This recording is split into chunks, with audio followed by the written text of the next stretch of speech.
Senhores e senhoras, uma boa tarde. Permitam-me, então, transmitir a honra e a alegria de eu estar aqui nessa tarde. Estou encontrando pessoas aqui às quais eu tenho um grande respeito, consideração e amizade. E quando eu encontro determinadas pessoas, eu costumo dizer o seguinte: há uma mensagem transmitida por Ramatiz em que foi lhe perguntado o seguinte: qual é a alegria que sentimos quando passamos para o verdadeiro plano da vida? A Ramatiz respondeu: não há como lhes transmitir essas informações, porque em linguagem terrena, sejam em línguas vivas ou mortas, não existem vocábulos que possam expressar a alegria que sentirão de acordo com o que falam, de acordo com o que pensam e de acordo com o que fazem. Mas há determinados momentos nas nossas vidas em que a ponta do véu de Ísis nos é levantada e nós sentimos alguns sopros, alguns lampejos dessa felicidade que nos aguarda. Eu acho que eu estou num desses momentos, porque eu estou me sentindo imensamente feliz.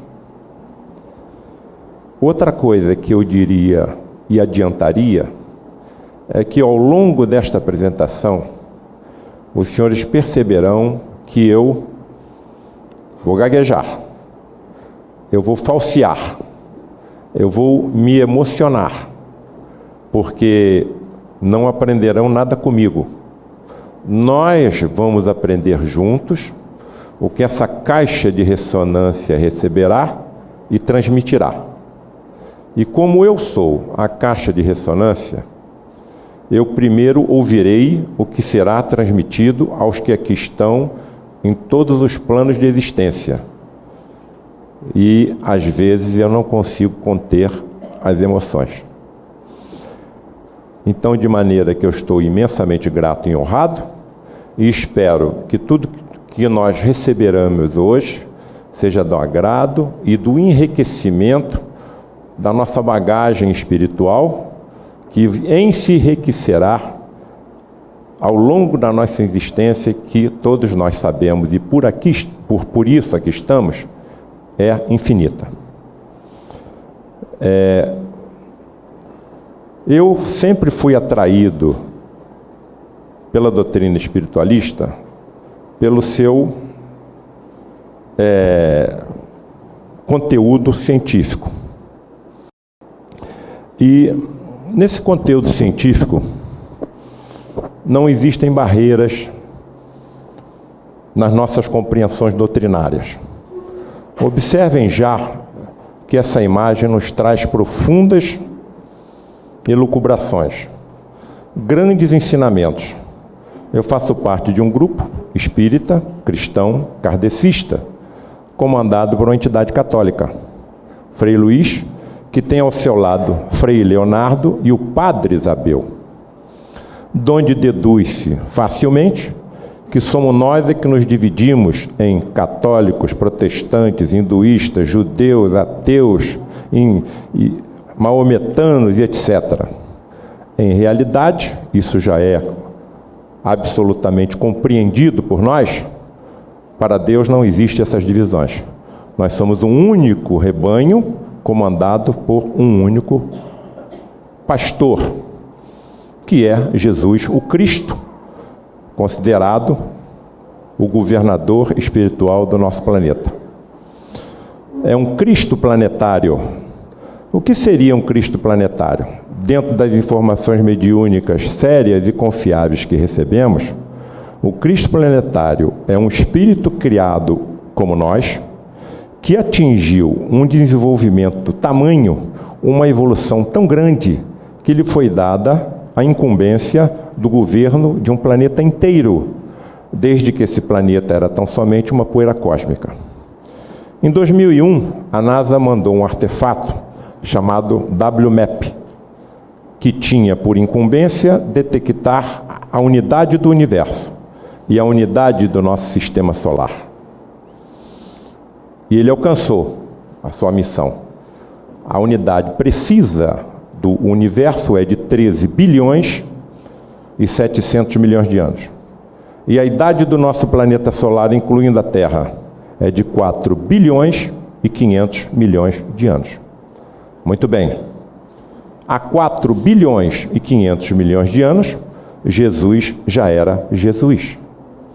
Então, por que eu inicio a minha palestra de hoje com essas colocações? Porque não há dia que nós não abramos a mídia e não encontremos alguma má notícia envolvendo o planeta que nós habitamos. As geleiras estão desaparecendo, as espécies estão sendo extintas, o aquecimento global está aumentando. Isso é de preocupar e está realmente acontecendo. Mas nós não podemos esquecer que nós estamos sob um governo de 4 bilhões e 500 milhões de anos. Será que Jesus vai deixar o planeta desaparecer? Nós caiamos no abismo? É claro que não. Nós não temos a solução para os problemas do planeta, mas o nosso Cristo planetário tem. E como é que ele vai resolver esse problema? Da mesma maneira que ele resolveu todos os problemas que assolaram a humanidade no passado. Chegou um momento em que era necessário a libertação de 3/4 do Império Britânico. E ele encaminha um mensageiro, que nem era cristão, chamado Gandhi, e pregando a não violência e a verdade, trajando uma túnica, segurando um bastão e calçando uma sandália, tendo como pertences uma tigela para beber leite e outra para ingerir algum alimento frugal, libertou a Índia e o Paquistão do domínio britânico. E ainda, mesmo sem ser cristão, deixou uma frase milenar: se todos os livros religiosos da história da humanidade se perdessem e só se salvasse o Sermão da Montanha, nada teria sido perdido. Então vamos depositar as nossas preocupações no nosso Cristo planetário, que assim como enviou Gandhi, enviou Fleming, quando chegou o momento da descoberta dos antibióticos, tem trazido soluções para todos os problemas da humanidade, não no momento em que nós queremos, mas nos momentos exatos em que eles devem aqui chegar. E nós já sabemos, pelas informações mediúnicas que estão chegando, que o planeta Terra está em vias de subida de degrau. Passará de um planeta de provas e expiações para um planeta de regeneração, ou seja, será uma estalagem na qual nós vamos parar para descansar depois de uma longa e tenebrosa subida e vamos nos preparar para os desafios que temos na continuidade da nossa existência. Não perdemos nada dentro dos ensinamentos morais e dos ensinamentos científicos que nós adquirimos ao longo das nossas existências. E é através desses conhecimentos que nós vamos cada vez mais profundamente auxiliando Deus no equilíbrio e no governo dos seus universos. Quanto mais soubermos, maior será a nossa liberdade de utilização das energias existentes dentro de nós. Mas para que as utilizemos como Jesus utilizava, nós temos que ter responsabilidade. Muito bem. Observem aqui a figura que todos conhecem de um átomo.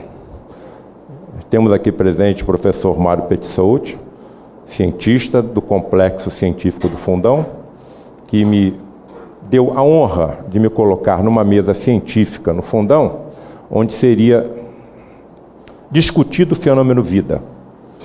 E eu, numa mesa de cientista no Fundão, falaria sobre a continuidade da vida. Quase não acreditei quando eu recebi aquele convite. Meu Deus, a ciência está me convidando para falar sobre a continuidade? Então a ciência já está acreditando que a vida continua após o fenômeno natural da morte? Muito bem, e estava presente um físico, ele lembra disso, e eu cito isso sempre nas minhas palestras, que fez a seguinte colocação, que nós pegássemos o núcleo de um átomo e colocássemos no tamanho de uma ervilha e colocássemos essa ervilha no gramado do Maracanã, o primeiro elétron circularia por fora do estádio. O que ele quis nos dizer foi que nós somos constituídos por espaços vazios. Se nós somos constituídos por espaços vazios, ou seja, se nós todos fôssemos comprimidos, eliminando esses espaços vazios, caberíamos na palma de cada mão, da nossa mão. Eu caibo na palma da minha mão, se eu conseguisse eliminar todos esses espaços vazios que compõem os meus átomos e as minhas moléculas. Se nós somos espaços vazios, eu sempre pergunto, onde é que estão os sentimentos? Onde é que está o amor? Onde é que está a saudade? Onde é que está a ternura? Onde é que está o pensamento? Onde é que está a memória? Evidentemente, nos espaços vazios não estão. Também não estão nos nossos neurônios e nem nas nossas secreções, porque elas também estão constituídas por espaços vazios. Então, a ciência está sendo paulatinamente obrigada a acreditar em alguma coisa além da matéria. Por que eu estou vivo e essa mesa não está, se ela é constituída pelos mesmos átomos e moléculas que compõem meu corpo? As leis de equilíbrio no universo necessárias para que exista o fenômeno vida são de estarrecer. E eu, habituado a ler livros científicos dentro da física, dentro da química, dentro da biologia, eu sinto o estarrecimento dos cientistas diante do equilíbrio que eles vão encontrando em todo o universo. Quem criou esse equilíbrio? Quem criou a vida? Quem criou o universo? E, além disso, eles estão detectando coisas que vêm de encontro às nossas crenças espiritualistas. Eles estão detectando a existência de universos paralelos, coisas difíceis de nós compreendermos, mas, em determinados pontos, essas colocações são feitas pelos próprios cientistas que nos ajudam. Um desses cientistas, Michio Kaku, um dos maiores físicos da atualidade, escritor de vários livros, eu tive o prazer de lê-los todos, fez a seguinte comparação: se eu tivesse um rádio aqui nesse momento, esse rádio tivesse sintonizado com a Rádio Globo, eu só ouviria a Rádio Globo. Mas todas as outras estações de rádio do mundo estão nessa sala. Eu só escuto a Rádio Globo porque o meu rádio está sintonizado na Rádio Globo. Nós somos os rádios. Os universos que eles dizem existirem paralelos são as estações. Nós estamos sintonizados com esse universo. Mas todos os outros universos existentes estão por aqui, se interpenetrando, influenciando uns sobre os outros. Será que o que a ciência está chamando de universo paralelo não é o que nós chamamos de plano espiritual? E outras religiões também? Chegam à audácia de afirmar que a única diferença entre os outros universos que a ciência afirma existirem e o nosso é que nós estamos aqui e não lá. Então, isso tudo vem de encontro a uma coisa que nós sabemos. Haverá uma necessidade de união das religiões com a ciência. Todas as religiões têm a sua função, o seu valor e devem ser respeitadas. Porque à medida que nós fomos evoluindo moralmente, intelectualmente, nós vamos necessitando de religiões que acompanhem a nossa evolução, que acompanhem o nosso desenvolvimento. Então, o meu filho, os meus filhos e o meu neto dentro de pouco, terá nesse tabloide aqui à minha frente toda a ciência da história da humanidade, toda a arte da história da humanidade, toda a filosofia, toda a história da humanidade em si. E ele vai me fazer perguntas.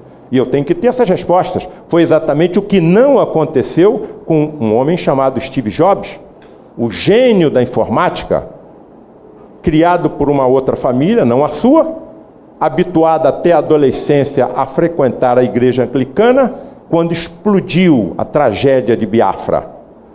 E a revista Times publicou na sua capa mães magérrimas tentando alimentar com o seu leite que não existia crianças magérrimas, ou seja, milhares morrendo de fome. E Steve Jobs botou aquela imagem embaixo do braço e foi para o seu culto dominical. Terminado o culto, ele se aproximou do bispo e indagou: senhor bispo, Deus sabe que isso aqui está acontecendo? O bispo tomou aquele impacto, aquela surpresa e respondeu: sim. E o que ele vai fazer? Não sabemos, temos só que depositar a confiança nele. Nunca mais Steve Jobs entrou dentro de uma igreja. E se isso acontecer com nossos filhos? O que nós vamos responder? Eu como médico, papai, existia um homem que impunha as mãos e curava com a presença somente. Aqui está escrito, papai, a professora comentou que uma hemorroísa, quer dizer, uma senhora que perdia sangue pelo reto, encostou na túnica dele e ficou curada. O senhor como médico acredita nisso? Acredito. Mas como é que o senhor explica uma coisa dessa? Bem, meu filho, eu sou médico, tem explicações. E eu, como médico, quero saber como é que ele fazia aquilo. Uma coisa também lhe digo, não existem milagres. Então a ciência, mais cedo ou mais tarde, alcançará esses ensinamentos. Porque ele mesmo disse que não existem segredos que não sejam para ser revelados. Ele mesmo disse que todos nós somos deuses. Ninguém pode curar um leproso sem conhecer a existência de um micro-organismo, chamá-lo bacilo de Hansen, daí o nome é hanseníase.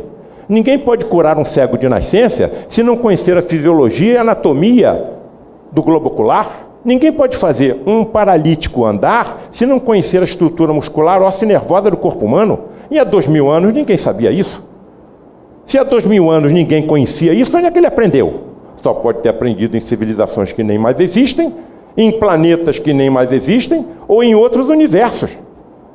Mas ele não fazia milagres. Ele utilizava as leis físicas e químicas que nós ainda não conhecemos, através da sua energia mental, da sua evolução espiritual. Então, o que ele está nos dizendo? Vós todos seus deuses, Deus está dentro de vós. Qual é a interpretação lógica que eu tenho que dar a isso, dentro do nosso estágio intelectual em que nos encontramos? É que a semente divina está dentro de mim, ou seja, todas as potencialidades estão dentro de mim. Então eu estou caminhando na direção do aperfeiçoamento, dentro da reta das artes, dentro da reta das ciências exatas, dentro da reta das ciências da vida, dentro da reta das ciências filosóficas. Evidentemente eu vou me ater àquela que mais me agradarem, mas à medida que isso for sendo desperto em mim, eu posso fazer um dia o que Jesus fazia como médico. Evidentemente, eu tenho milênios à minha frente, mas já não estou mais me preocupando com isso, porque sou um ser eterno. Aqui os senhores estão vendo representados alguns dos maiores cientistas da história da humanidade. Aqui, por exemplo, está Camille Flammarion, o maior astrônomo da França, até hoje cultuado. Aqui nós temos Albert Russell, elaborador da teoria da evolução junto com Charles Darwin. Aqui temos Arthur Conan Doyle, autor do Sherlock Holmes, um escritor respeitado no mundo inteiro.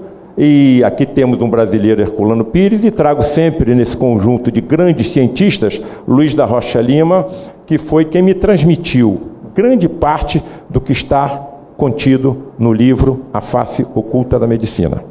Muito bem. Desse grupo de grandes cientistas, eu separo 3. Aqui está Alex Carrel, Prêmio Nobel de Medicina. O que esse homem fez para ganhar um Prêmio Nobel de Medicina? Simplesmente descobriu as substâncias anticoagulantes. Então, se é possível hoje nós realizarmos transfusões sanguíneas, é graças ao trabalho desse homem, Prêmio Nobel de Medicina. Aqui eu tenho Charles Richer, Prêmio Nobel de Medicina, porque tão simplesmente descobriu, através de seus profundos e exaustivos estudos, a resposta anafilática humana. Tenho aqui um dos maiores cientistas da humanidade, William Crookes, Prêmio Nobel de Física, descobridor dos raios catódicos, do elemento tálio, do estádio plasmático da matéria e uma série de outras descobertas científicas que o levaram a receber o Prêmio Nobel. O que é que esses cientistas apresentam como denominador comum? Muito bem. Esses homens todos estudaram determinados sensitivos ou médiuns que durante estádios de transe mediúnico entram facilmente nesse transe mediúnico. Em outras palavras, desmaiam com facilidade. E quando estão nesse estágio de transe mediúnico, começam a expelir pelos orifícios naturais do corpo uma substância energética ainda desconhecida da ciência, classificada e batizada por Charles Richer como ectoplasma. E quando estão nesses estádios, os seres incorpóreos, que nós chamamos de espíritos ou almas, que apresentam como única diferença a sua vestimenta. Aqui nós estamos com a nossa vestimenta humana, eles têm outra de vestimenta, mas nada mais são do que seres criados iguais a nós. Utilizando essa energia ectoplasmática, podem, durante alguns momentos, constituírem um corpo físico semelhante ao nosso. São fenômenos extremamente raros. São fenômenos extremamente difíceis de serem conseguidos, porque esses médiums são muito raros. É muito difícil o desenvolvimento de um médium de efeito físico, porque eles sabem que na presença de estranhos, essa energia sensível ao próprio pensamento pode trazer malefícios aos seus corpos físicos. É muito difícil o desenvolvimento de um conjunto de assistência de pessoas compenetradas na responsabilidade que é estar dentro de um recinto onde esses fenômenos ectoplasmáticos ocorram. Então, todas essas dificuldades tornam esses fenômenos extremamente raros. Mas o fato de serem raros não quer dizer que não sejam verdadeiros. E quem mais que se materializam nessas reuniões? Médicos. Porque essas reuniões ocorrem, por exemplo, no grupo do Frei Luiz, para atendimento de pessoas enfermas. É qualquer pessoa enferma? Eu vou levar para lá um paciente meu que esteja com apendicite? É claro que não, eu não sou um fanático. Eu vou levar a uma reunião dessa um paciente que eu saiba que tem dentro da medicina as condições totais para a sua cura? É claro que não. Nós levamos a essas reuniões pacientes que nós sabemos que a medicina esgotou os seus recursos de auxílio. E sempre coloco às pessoas que me procuram a seguinte informação: não existem milagres. Eu tenho certeza absoluta que você receberá um grande benefício, porque além da medicina material e convencional que você está recebendo, você vai receber o auxílio de médicos espirituais. Não através de um médium indiretamente, mas de um espírito materializado, trazendo luminescências intrigantes, Deus sabe de onde, permitindo que essas luminescências surjam nos seus próprios corpos. As reuniões em que ocorrem as materializações de espíritos ocorrem na escuridão completa. Se nós estamos na escuridão completa, como é que eu vejo um espírito materializado? Porque ele emite luz própria. Se tivesse um espírito materializado aqui nesse momento, não somente os médiuns videntes, como é o meu pai, o estaria vendo, mas todos estariam vendo. Se ele falasse, nós ouviríamos. Se ele exalasse algum odor, nós sentiríamos. Se ele permitisse que fosse tocado, com muito cuidado nós o tocaríamos, como está descrito no nosso livro. Então, fenômenos que se realizam na escuridão, mas são energias físicas e químicas que exigem a ausência da luz ou dos fótons naturais. Da mesma maneira que nós não podíamos revelar as nossas chapas fotográficas antigas, porque eram reações químicas que exigiam a ausência da luz. Mas as luminescências que saem desses espíritos não afetam seus corpos materializados, donde deduz-se cientificamente que caso eles estejam penetrando no nosso universo, vindo de outro paralelo, as condições físicas dos universos ou planos espirituais aonde eles habitam, aonde eles vivam e para onde nós estamos nos dirigindo, são diferentes das do nosso físico, do nosso mundo, do nosso universo. Então, o que está se desdobrando na minha frente, o que está se desdobrando na nossa frente, é uma ciência muito mais profunda do que aquela que nós conhecemos.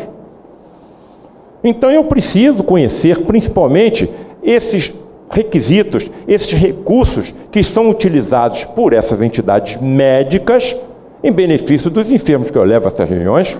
A maior parte dos pacientes que eu pessoalmente levo, e outros colegas, são cancerosos. Pacientes portadores de doença que eu podia ir até onde fui. Eu não posso levar o meu bisturi além de onde eu já fui. Eu já estou no plano da mesa. Se eu aprofundar mais o meu bisturi, eu vou atingir a mesa de cirurgia, eu vou atravessar o corpo do paciente. Então há um limite para o cirurgião, há um limite para o oncologista clínico, há um limite para o radioterapeuta, para o imunologista, mas para eles não. E qual é o nosso limite? O nosso limite, evidentemente, é a bagagem kármica que cada paciente traz em si. Ao longo da nossa explicação, nós vamos nos aprofundar um pouquinho nesse aspecto. Essa fotografia anterior foi concebida por Dr. Luiz da Rocha Lima, aí na década de 60 do século XX. Então, aqui com um equipamento fotográfico especial, conseguiu-se o médium em transe, deitado na cabine mediúnica, expelindo a tal energia ectoplasmática que se assemelha, por exemplo, a uma espuma de barba. E aqui temos a fotografia de um médico materializado, Frederic von Stein, um cirurgião do exército alemão, nazista, que se aproximou do nosso grupo décadas atrás, porque entre as crianças abrigadas no educandário Lar de Frei Luís, haviam ex-judeus. Então vejam que a perseguição continua, o ódio continua, o desejo de aperfeiçoamento da raça continua, mas foi conquistado pelo amor de Frei Luís. Após a sua manifestação inicial e a sua doutrinação, Frederico ficou 10 anos sem se manifestar. Quando ele se manifestou, era outro o espírito. E até hoje vem trazendo grandes benefícios a todos os pacientes que nos procuram. Nunca vi, nesses 35 anos que eu acompanho essa entidade, ele dizer não. Todos os nossos pedidos ele atende. Mas mesmo os médicos espirituais sabem que não podem ir além de determinados limites no tratamento dos enfermos. E aqui é o próprio Frederic, mas não materializado. Ele está incorporado ou encarnado no seu médium. A encarnação é um estágio de relacionamento do espírito com o médium mais profundo do que a incorporação. Na incorporação, o médium mais ou menos mantém a sua consciência do que acontece, enquanto que na encarnação, o médium não tem conhecimento de nada que acontece com o seu corpo e nem se lembra depois que a entidade o deixa. E vocês vejam aqui a utilização apenas das mãos de uma cirurgia sendo realizada no corpo do nosso presidente na época, Luiz da Rocha Lima. É isso que eu presencio. E não presencio sozinho. Eu presencio ao lado de outros colegas médicos. Então eu não posso estar sofrendo alucinações há 35 anos. Há um limite para que você duvide de um fato. E em determinadas regiões, algumas dessas peças nos é permitido que nós encaminhemos a laboratórios de anatomia patológica em que são cuidadosamente examinadas por colegas médicos patologistas. Nunca vi nesses 35 anos a utilização de qualquer instrumento metálico.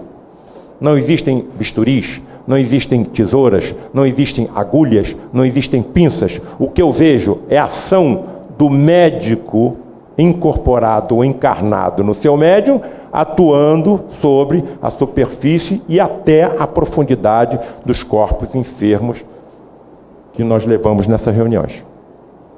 Eu trago também essa imagem de uma das maiores médiuns da história, Ellen Duncan, inglesa. E, através da sua ectoplasmia, o espírito de Albert Stewart se materializava e se deixou ser fotografado. Tanto está materializado que impressionou até uma chapa fotográfica.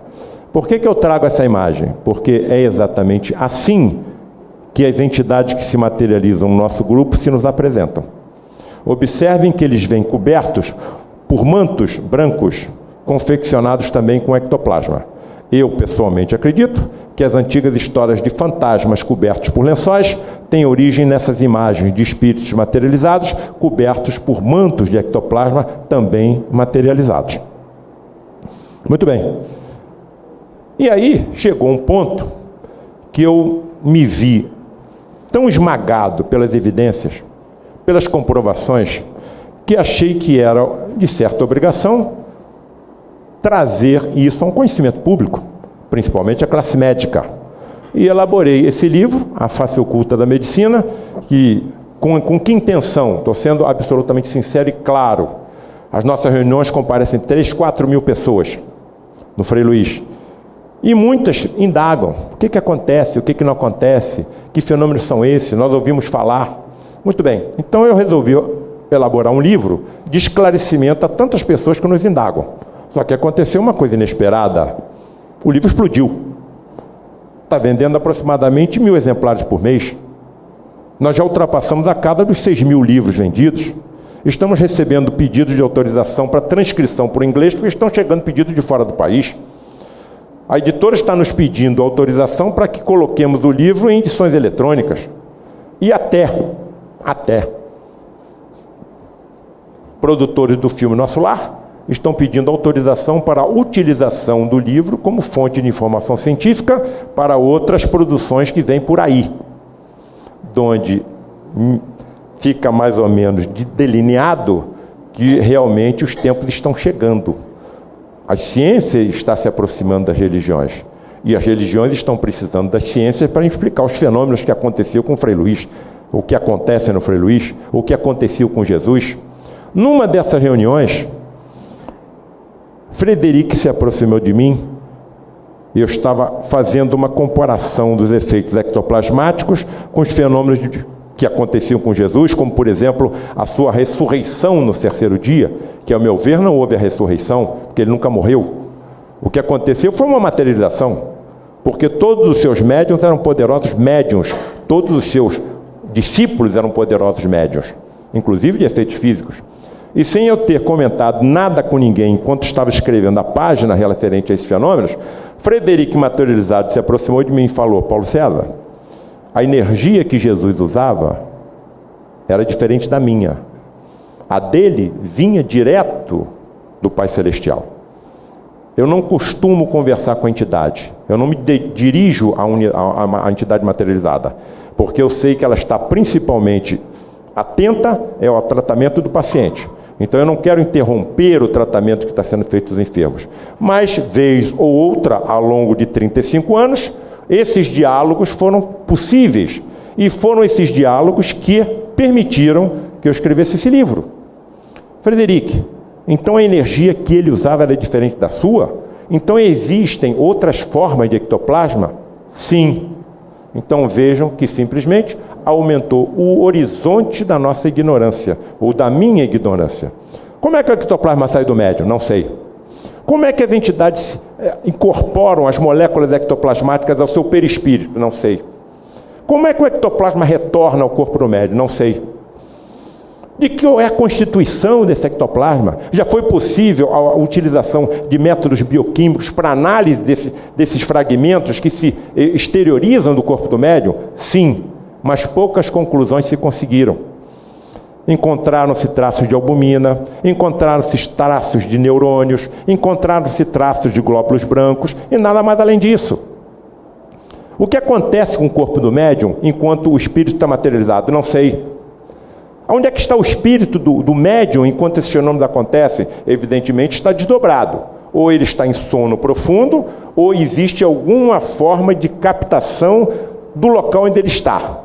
E numa dessas ocasiões, o médium, ao despertar após o fenômeno, ele despertou em prantos efusivos, porque foi mostrado, enquanto a entidade estava materializada e ele em transe mediúnico, de onde que ele e eu e os outros que compõem o nosso grupo fomos retirados.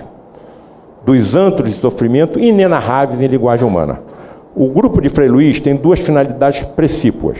Primeiro, a recuperação de espíritos oriundos da Inquisição. Então, os senhores não estão olhando aqui por nenhum profeta, por nenhum ser luminoso. Eu sou oriundo da Inquisição. E já me foi informado que se hoje eu utilizo ferro e o aço para aliviar e para curar, é porque no passado eu usei o ferro e o aço para torturar e para matar. E os outros resquícios da função desse grupo é a abertura de determinadas brechas que permitam a compreensão científica de todos os fenômenos ocorridos em todas as religiões, porque a mediunidade acompanha a humanidade desde que a humanidade é humanidade.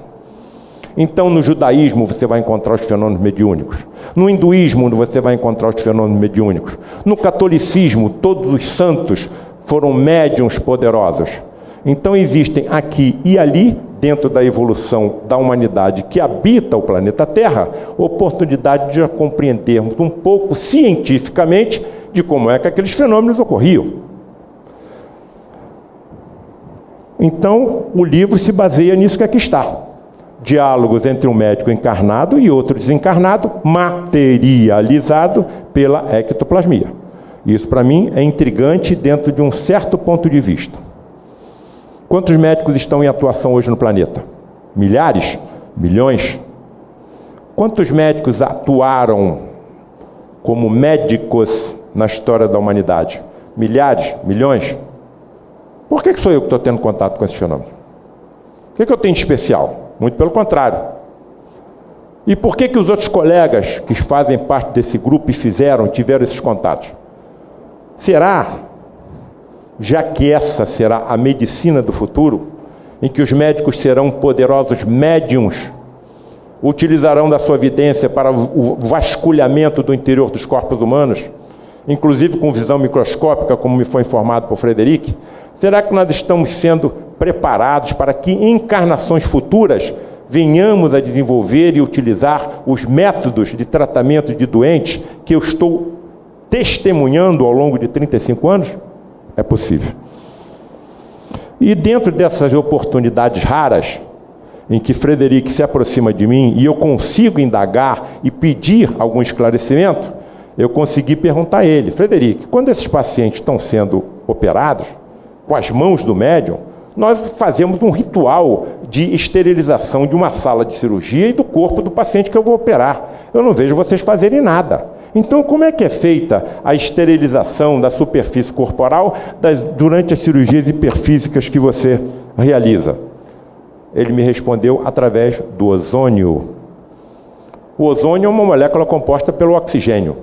O oxigênio que nós estamos respirando tem 2 moléculas, ou 2 átomos de oxigênio. O ozônio tem 3. E o ozônio é intensamente utilizada como método de esterilização de sala de cirurgia. 98% dos micro-organismos conhecidos são sensíveis ao ozônio. O que o Frederic está querendo me dizer? Que eles utilizam o ozônio da atmosfera onde nós estamos atuando e utilizam para eliminar os micro-organismos que estejam pelo ambiente e assim evitar que as tais contaminações e infecções surjam. Onde é que está o limite da ciência? Eu estou falando em ciência ou estou falando em religião? Eu lhes confesso que eu já perdi os limites entre uma e outra. Frederic, por que esses pacientes que são submetidos a essas intervenções não acusam durante o procedimento dor? No deserto do Saara existem plantas com frutos muito apreciados por camelos e dromedários. Mas tem um problema: esses frutos são espinhosos, estão lá nos oásis daquele deserto. E os animais mastigam aqueles frutos, inclusive com sangramento das gengivas, enquanto estão apanhando do condutor, sem demonstrarem qualquer dor.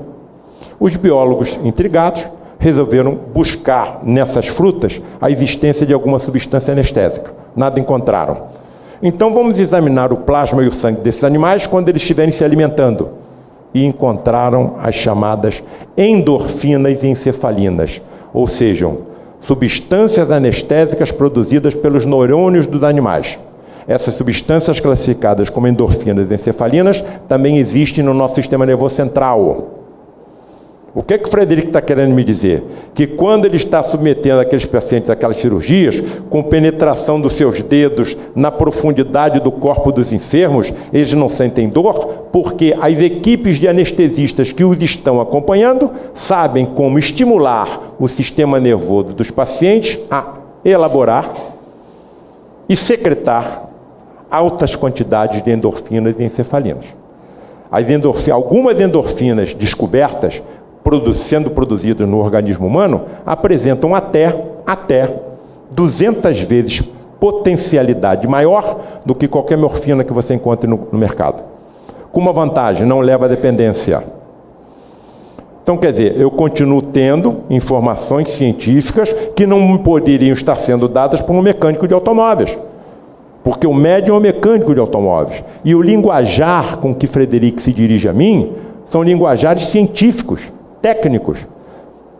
E essas comunicações às vezes atingem o absurdo, como por exemplo os fenômenos da xenoglossia, ou seja, o médium ou a entidade materializada, falam línguas desconhecidas do médium, desconhecidas de qualquer dos presentes a uma reunião dessa, como o inglês, como o alemão, como o francês, e é descrito nas literaturas mediúnicas até o falar de línguas mortas, como o latim e o aramaico antigo.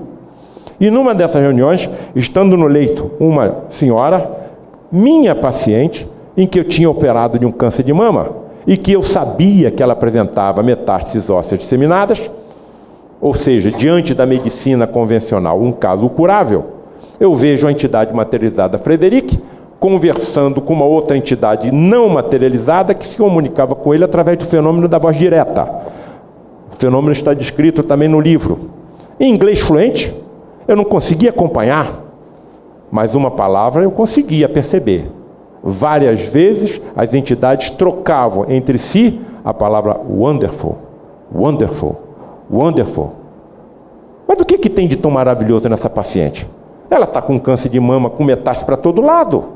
O que existe de tão maravilhoso que eles estão elogiando?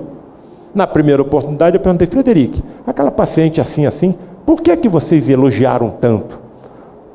Nós estávamos elogiando a forma como ela estava encarando, aceitando a sua doença. Ela não estava revoltada contra Deus, ela estava tranquila, conformada. Tudo que era possível dentro da medicina terrena, ela estava se submetendo.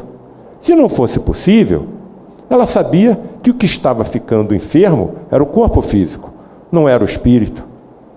E quando acontecesse o momento da separação dos dois, ela continuaria numa situação melhor do que quando aqui chegou.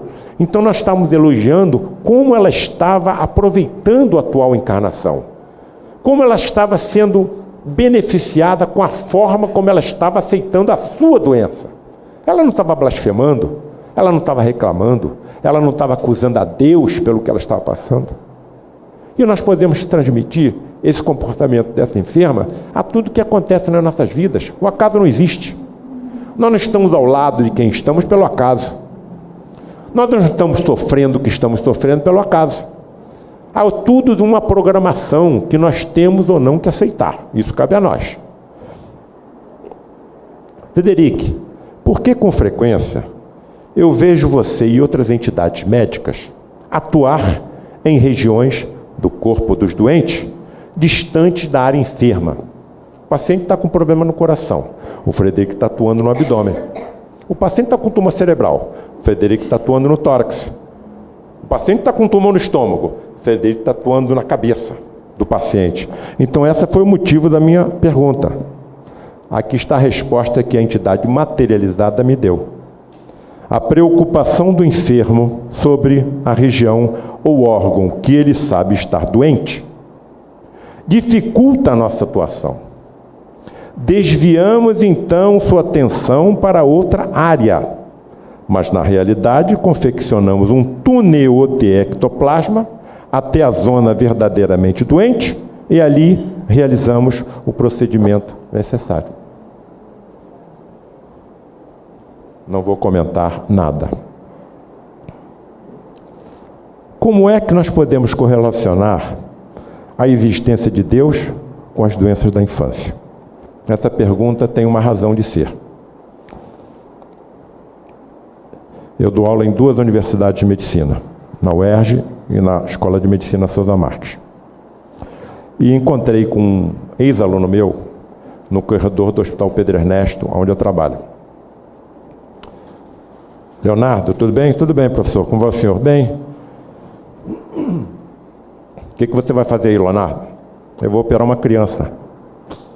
Vou operar uma criança? O que você vai fazer, Leonardo? Eu vou fazer uma traqueostomia, ou seja, eu vou fazer uma abertura na traqueia da criança. Puxa, Leonardo, estudou com meu filho. Você vai fazer uma abertura? Por quê? Que idade essa criança tem? Tem 6 meses. 6 meses? Você vai abrir a traqueia de uma criança com 6 meses? Por quê? Vamos até ali a sala de cirurgia que eu lhe mostro, professor. Aí entrei na sala de cirurgia, encontro uma criança de 6 meses já anestesiada, com uma intubação nasal, apresentando uma tumoração no pescoço, do tamanho da cabeça da criança. O quadro que eu vi foi esse aí. Muito bem. Leonardo, essa tumoração nasceu com a criança. Olha ali, professor. Então havia uma tela iluminada, que é o negatoscópio, e no negatoscópio estava a tomografia e a ressonância da mãe grávida, e nas imagens já se percebia o tumor no feto. Ou seja, a criança desenvolveu um tumor maligno, era um sarcoma, existem médicos presentes que sabem o que eu estou falando, e já desencarnou com essa doença. A traqueostomia foi só um tratamento paliativo, porque o tumor estava comprimindo a traqueia e a criança não estava conseguindo respirar. Se nós não acreditamos em Deus, o problema está resolvido. Isso aí foi um acaso, o universo é obra do acaso, não se sabe o que explodiu, como explodiu, por que explodiu, mas a ciência acha que um acaso aconteceu. A vida é obra do acaso.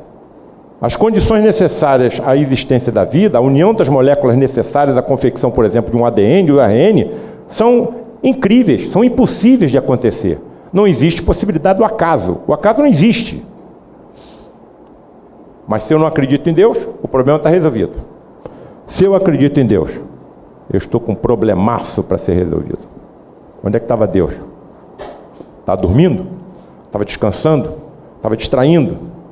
Estava passeando? Isso não é prova para o pai e para a mãe, porque a mãe não está sentindo nada. Eu já vi casos acontecerem que simplesmente o marido abandona a família. Ele não quer mais saber. Aquilo não é mais problema dele. É muito fácil resolver isso. Então, se eu acredito em Deus, eu estou com um problema. Não existe nenhuma corrente religiosa, científica ou filosófica que pode explicar a existência de Deus com esses quadros. Que não seja o kardecismo cristão. Que não seja a crença de outras vidas além da que nós estamos vivendo. Que nós não estamos aqui a primeira vez, nem será a última. Nós estamos em evolução. Aqui está a resposta de Frederic. Entenda os tumores como removedores de impureza do espírito e tudo se esclarecerá. Então, muito bem, o câncer é um removedor de impureza do espírito? Sim, o corpo ele é temporário, o espírito é eterno. Cada coisa que eu falo, cada coisa que eu faço, cada coisa que eu penso, marca meu perispírito. E ali fica uma lesãozinha que poderá influenciar os meus corpos futuros. É isso que ele está querendo me dizer? Muito bem. Então, se os tumores funcionam como removedores de impurezas do espírito, eu não vou operar mais ninguém. Essa pergunta me foi feita por um professor séptico, descrente. Me perguntou qual era a minha explicação para o câncer, e eu respondi isso. Mas então não vamos tirar o tumor de mais ninguém. Qualquer câncer de mama que nós tivermos, deixa evoluir. Qualquer câncer de estômago, deixa evoluir. Está limpando o espírito. O espírito é que é o eterno. Professor Alberto Lima de Moraes Coutinho, um dos pais da cancerologia nacional e o pai da mastologia, uma das minhas especialidades é a mastologia, no Brasil. Professor Coutinho, o senhor sabe até onde deve ir o sofrimento de alguém? Não, nem eu.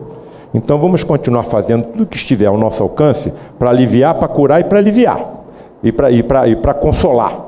Porque Deus age nas suas criaturas, através das criaturas. Então, como eu não sei até onde deve ir o sofrimento de ninguém, vou continuar fazendo tudo que eu puder para aliviar, para curar e para consolar. Então, hoje, quando acontece uma recidiva, eu tenho duas interpretações. Eu tenho uma interpretação científica médica e tenho uma interpretação espiritualista. Eu operei um tumor com toda a margem de segurança, não tem nenhum sinal dentro do rastreamento que eu fiz no corpo físico do paciente de alguma doença ou de alguma metástase, fora do local primitivo. Muito bem, vamos aguardar.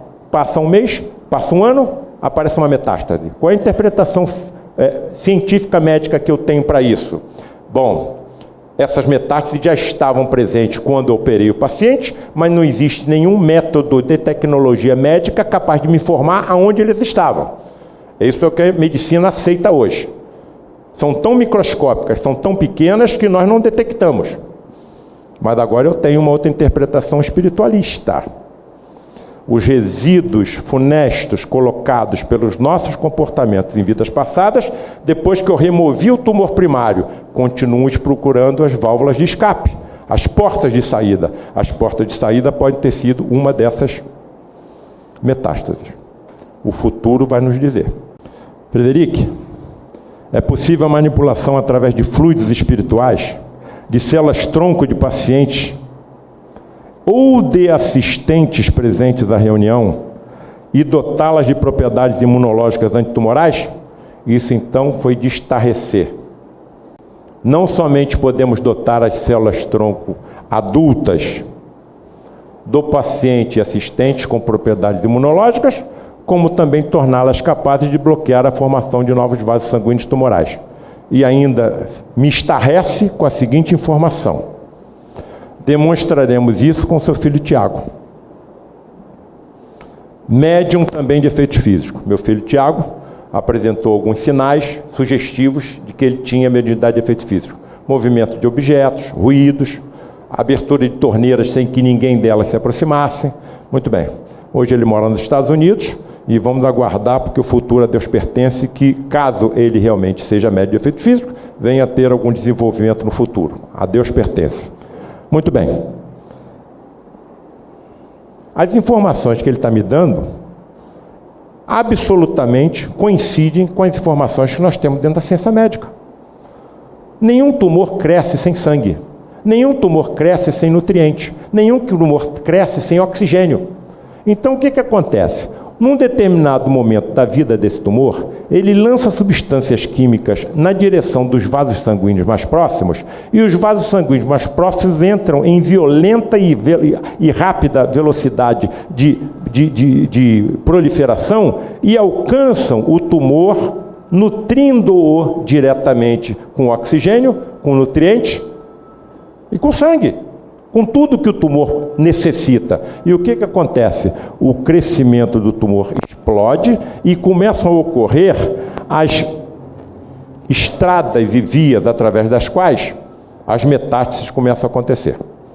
Frederic está dizendo que eles sabem como remover células tronco adultas, dotá-las de propriedades biológicas, bioquímicas e físicas para impedir que isso aconteça, e ainda de possibilidades imunológicas de atacar diretamente as células neoplásicas daqueles pacientes. É isso que ele está me dizendo?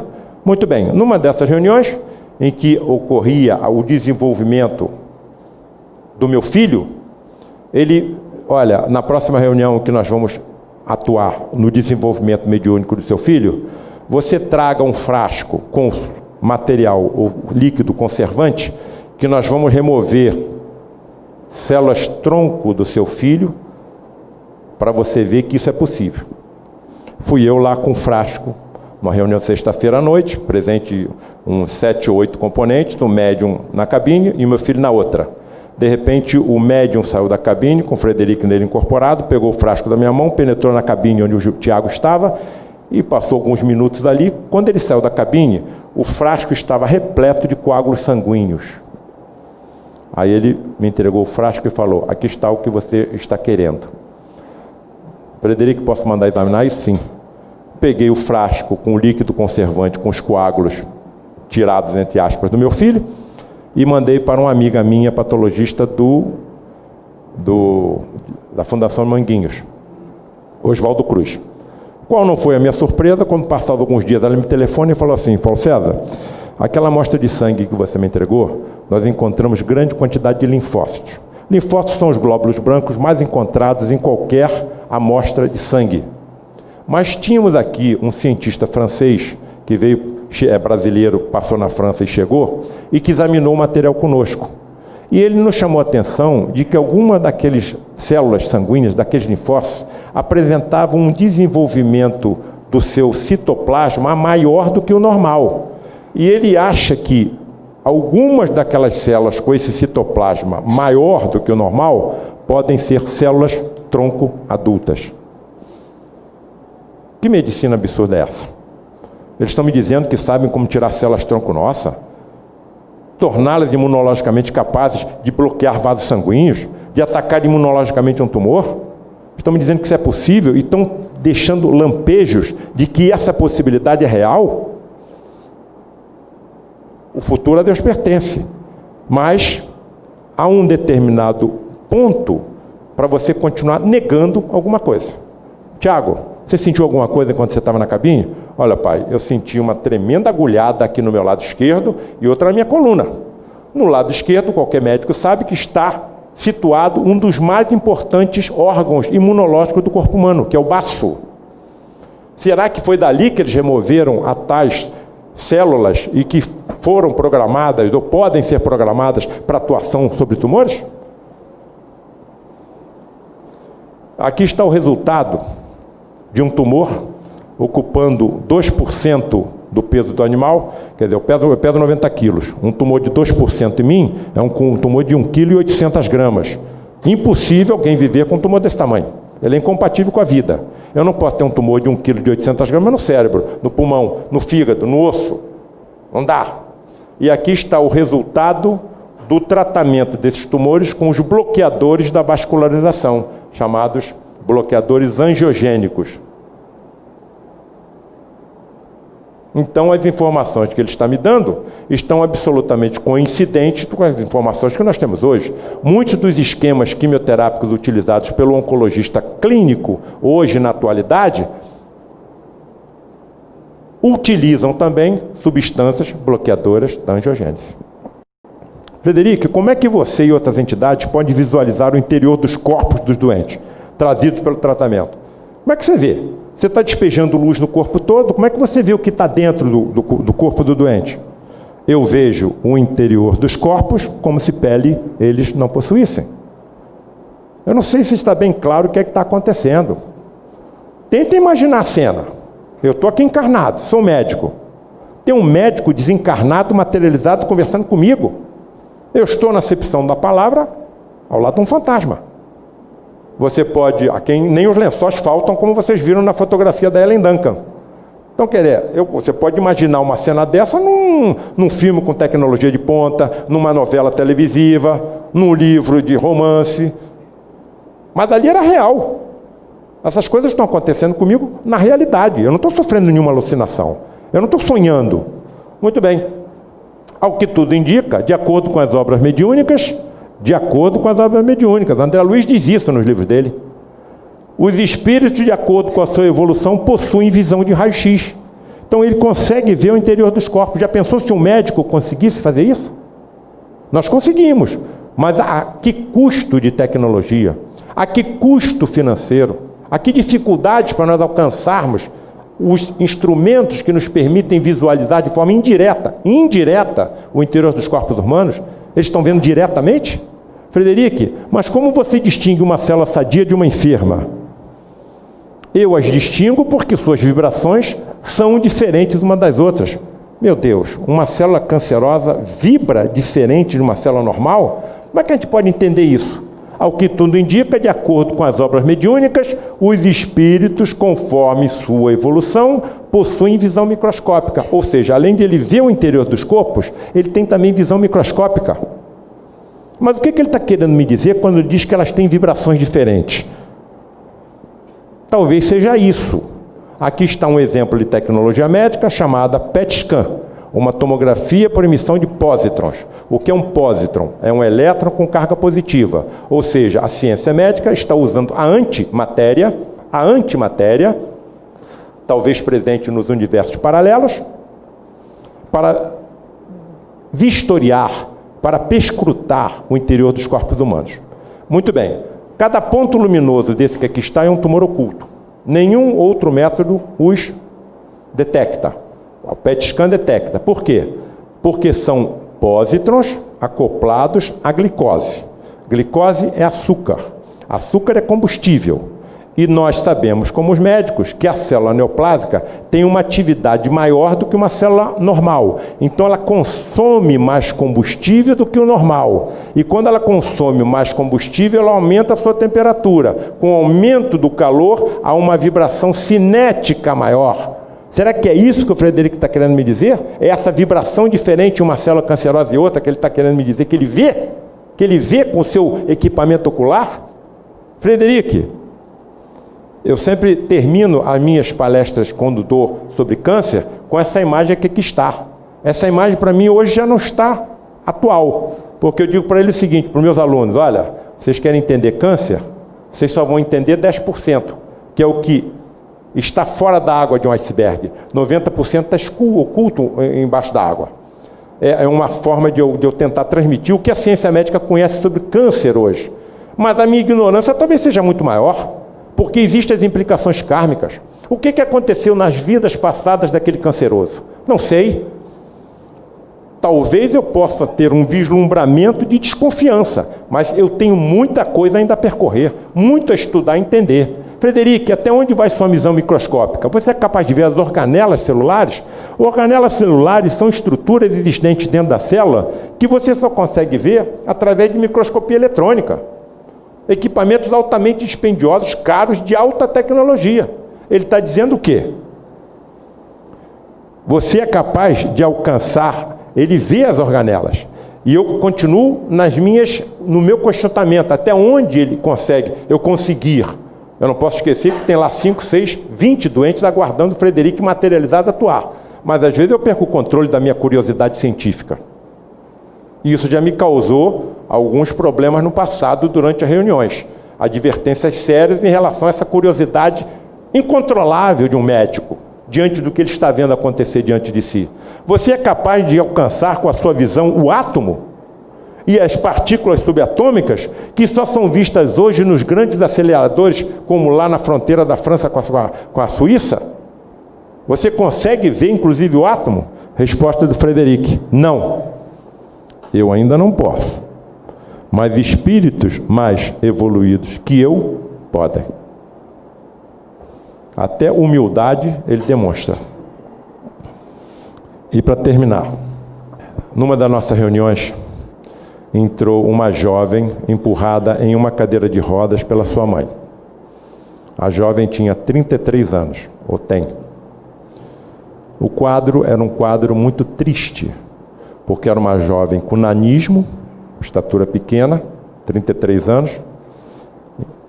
Ela não estava sentada na cadeira de rodas, ela estava esticada na cadeira de rodas. O seu dorso era apoiado pelo encostamento da cadeira e o cóccix pelo assentamento da cadeira. Então era como se estava uma tábua curva sobre a cadeira. É isso que eu lhe disse, professor, que eu ia apresentar no final. E uma traqueostomia, o olho direito desviado, o olho esquerdo desviado para a esquerda, o olho direito desviado para a esquerda, edema, toda inchada, deformações múltiplas nas mãos, nos pés, nos membros. E o Frederico, incorporado no médium, era uma reunião pública, ele se aproximou de mim e falou assim: Paulo César, veja o que nós fazíamos na Inquisição. Aí eu não entendi. Frederico, o que é que nós fazíamos? Essa jovem foi uma das nossas colaboradoras nos instrumentos de tortura inquisitoriais. Bom, eu me aproximei da mãe da menina e perguntei a ela: minha senhora, o que a sua filha tem? Ela falou: olha, ela tem uma doença muito rara, genética, incurável, chamada síndrome de Larsen. Eu anotei síndrome de Larsen e quando cheguei em casa fui estudar, fui pesquisar o que era isso. Se eu estivesse diante de um auditório de alunos de medicina e fosse discutir alguma doença com eles, como é que eu faria? Eu não estou fazendo uma palestra espiritualista, eu estou diante de uma turma de estudantes de medicina. Eu ia começar falando sobre a generalidade dessa doença. Então, eu ia dizer que era uma doença genética, incurável, descrita na década de 50 por Joseph Larsen, que era um cirurgião ortopedista, que ela comete 1 em cada 100 mil indivíduos, e o que acontece é uma alteração, ou seja, uma mutação em um gene chamado FNLB, que é localizado no cromossoma 3. Todo gene gera uma ou mais tipos de proteínas. Tudo que nós temos no corpo é proteína. O cabelo, a pele, o osso, o sangue, tudo é proteína. Nós somos constituídos aproximadamente por 30 a 35 mil tipos diferentes de proteína. Cada proteína tem o seu gene. Essa proteína chama-se filamina B, e como o gene está defeituoso, o que vai acontecer? Ela também vai estar anormal, ela é mutante. E ela é importante em quê? Na formação do esqueleto embrionário e no citoesqueleto. Esquece o citoesqueleto. Mas ela é importante na formação do esqueleto do embrião. E o que ela acontece? Estou diante de uma plateia de alunos de medicina. Muito bem, luxações espontâneas congênitas. O que acontece com o embrião? Como a proteína é defeituosa, as articulações se formam errado. Então as juntas se soltam. Ela tem um deslocamento do ombro, do cotovelo, do joelho, da bacia, da coluna, espontaneamente na vida intraembrionária. Os problemas já começam na barriga da mãe, no ventre materno. Flacidez muscular, deformação das mãos e dos pés. Ela tem a cabeça aumentada, é a braquicefalia, há um defeito de curvatura na coluna vertebral, etc, etc, etc. Muito bem. O que o Frederico falou para mim? Olha o que nós fazíamos na Inquisição. Quando você vai estudar, como eu fiz, eu aqui, se eu estou diante de aluno de medicina, eu pararia por aqui. Agora vamos ver o que pode ser feito em termos de tratamento. Cura não tem, podemos tratar. Podemos tratar os sintomas, podemos aliviar o sofrimento. Mas como eu estou diante de uma plateia espiritualista, eu posso caminhar em outra direção. O que o Frederico me falou? Que a causa daquele sofrimento estava na Inquisição e que ela manuseava instrumentos de tortura. Quando você vai nos instrumentos de tortura, você encontra a causa para tudo isso que eu estou mostrando. Olha a desarticulação que acontece no embrião. O cotovelo soltou. Olha as deformações existentes nas estruturas ósseas da mão. Olha o que acontece quando a criança nasce. Essas deformações incríveis que chegam a esse estágio. Quando você vai estudar os instrumentos utilizados pelos inquisidores, como por exemplo esse, em que as mãos eram amarradas nas costas e a vítima suspensa, já imaginaram a dor que não sentiria essa vítima quando essa articulação do ombro fosse deslocada de forma errada? Ou então algum desses instrumentos, como a roda, em que a vítima era colocada numa roda de madeira e era esticada com os braços sendo puxados para um lado e as pernas para o outro? Ou seja, acontecia exatamente o quê? Deformidades exatamente iguais às causadas e encontradas na síndrome de Larsen. Muito bem. Qual é a nossa conclusão lógica e óbvia para todos que estão aqui? Tudo aquilo que fazemos, tudo aquilo que pensamos, de alguma forma fica gravado no nosso perispírito, chamado perispírito por Kardec. A ciência agora está começando a detectá-lo e o principal pesquisador do perispírito está aqui, cientista chamado Sheldrake, em que está dando um outro nome para o perispírito. Ele está chamando de campos morfogenéticos. Muito bem, essas alterações ficarão gravadas no meu perispírito. Quando eu ocupar um corpo futuro, ele influenciará quem? A molécula de ADN. Fragmentos da molécula de ADN são os nossos genes. E eles gerarão proteínas anormais. Então, tudo que acontece conosco foi semeado por nós.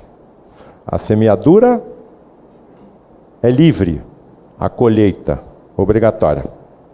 Segundo os ensinamentos que estão no kardecismo, que estão em Allan Kardec, qual deve ser a nossa conduta? É fácil falar, mas talvez seja muito fácil cumprir. O que eu vou fazer, o que eu vou falar e talvez o que eu vá pensar pode colocar em risco a felicidade de alguém? Não é causar infelicidade, não. O que eu faço, o que eu falo, o que eu penso, pode colocar em risco a felicidade de alguém? Então deixa eu mudar de caminho. E se aquilo que eu estou colocando em risco acontecer, ou seja, a infelicidade se instalar, isso vai ficar gravado no meu perispírito. E vai ser de acordo com o mal que eu causar. Isso fatalmente só poderá ser corrigido através de encarnações futuras, em que o nosso corpo físico atuará como um corretor do espírito. Essa é a imagem que eu procuro sempre mentalizar quando eu vou entrar numa cirurgia. Se houver algum médico aqui, aí tem, que alguns eu conheço, vão entender o que eu vou dizer. Só um cirurgião sabe o que passa um cirurgião. Quando corre tudo bem, ótimo. Quando não corre, vocês não imaginam o pesadelo que é. Uma fístula intestinal, uma fístula biliar, uma abertura da sutura que você fez. Então, quer dizer, cada cirurgia dessa você fica 10 dias rezando para que não aconteça nada. E às vezes acontece no 11º e no 12º. Então, eu acho que eu procuraria outra especialidade hoje. Mas me parece que eu tinha que passar e tenho que passar ainda por essas provações. E aqui o anúncio, né, de um próximo livro que está já pronto. E já foi autorizado por Frei Luiz a sua publicação.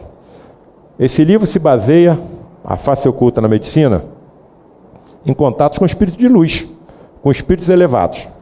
Mas não foram só espíritos elevados e de luz que se materializaram nas nossas reuniões. No final da década de 70 e no início da 80, conseguiu-se 7 fotografias de espíritos decaídos. Que espíritos decaídos são esses? Aqueles que são descritos nos livros de André Luiz, em Libertação, em Missionários da Luz, e Obreiros da Vida Interna, da Vida Eterna, o Nosso Lar, etc, etc. Você já imagina a contundência que será uma obra dessa com fotografias.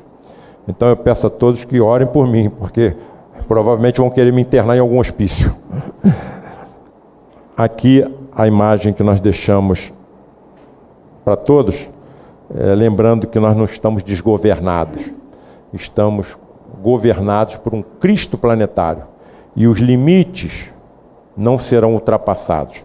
E aqueles que persistirem no comportamento equivocado, provavelmente não ficarão por aqui quando nós subirmos de degrau na nossa escada planetária.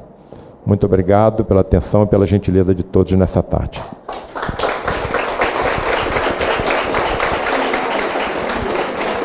Nós vamos passar a palavra para ele dar uma orientação do que deseja, do que deve ser. E, naturalmente, os companheiros podem usar, segundo o frutuoso permitir, as perguntas. Então, vocês fiquem cientes do que pode ser, como é que vai ser. Uma coisa simples, nós estamos em família, satisfeitos com o que tem acontecido, e vamos passar logo a palavra para ele. Mas, inicialmente, ele vai ter que falar umas coisas que o seu pai captou aqui, do meu lado, em processos mediúnicos. Ele vai nos dizer alguma coisa. Bem, o meu pai, ele é um médium de berço, né? E a principal sensibilidade mediúnica dele é pela vidência.